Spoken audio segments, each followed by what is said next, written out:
xibaar yu wér te wóor ca tàng-tàng ba abonnez-vous pour ngeen di mën di jot suñuy vidéo.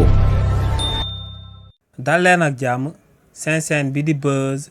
221 HD kii di Khalifa Sall te ko personnalité politique bu kenn doot présenté ci réew mi di Sénégal di njiitalu parti politique bi ñu dippee taxawu Sénégal yëkkati na ay kàddu daal di jàppal tànk bu baax a baax kii di Doudou Wade ginnaaw ba mu yëkkatee ay kàddu daal di oo Sénégalais yi ngir ñu daal di génn daal di amal ak coup d'état jëmale ko ci waa régime bu bees bi. si li ni mel buñ sukkandikoo ci kii di Khalifa Sall ne ba muy xam kii di Doudou Wade du tey ne kookee nekkoon na biir assemblée nationale am fa taxawaay bu am solo waaye tamit ne kii di Doudou Wade képp ku ko xam daal di koy fréquenter di nga xam que ne intérêt supérieur de la nation la jël daal di koy teg ci bopp lépp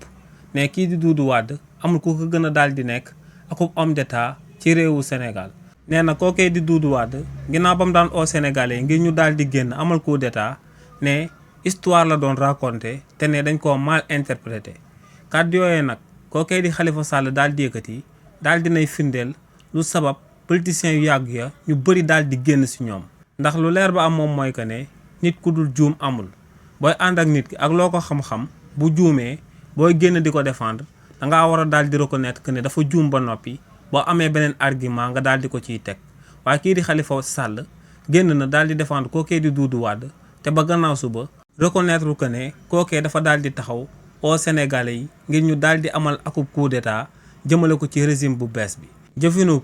politicienne boobee kookee di Khalifa Sall ak politiciens yàgg yëpp di daan amal ci réewu Sénégal moom moo sabab ñu ëpp ci Sénégalais yi daal di leen di suur daal di leen di wocc te bëggatuñoo sax dégg seeni wax. ndax ñooñee bu ñuy wax ak sénégalais yi dañuy foog que ne ñu ñuy waxal amuñu xalaat te amuñu courage défendre dëgg ba fu mu leen mën a fekk ñu daal di ciy jël conséquences yi. donc lu leer ba am moom mooy que ne kii di Doudou Wade nu ko Khalifa Sall décrire loolu moo ko def aku homme d'état kon ñun bëggatuñoo gis suñu réew ay homme d'état yu mel ni moom. xibaar yu wér te wóor ca tàng-tàng ba abonnez-vous pour ngeen di mën di jot suñuy vidéo.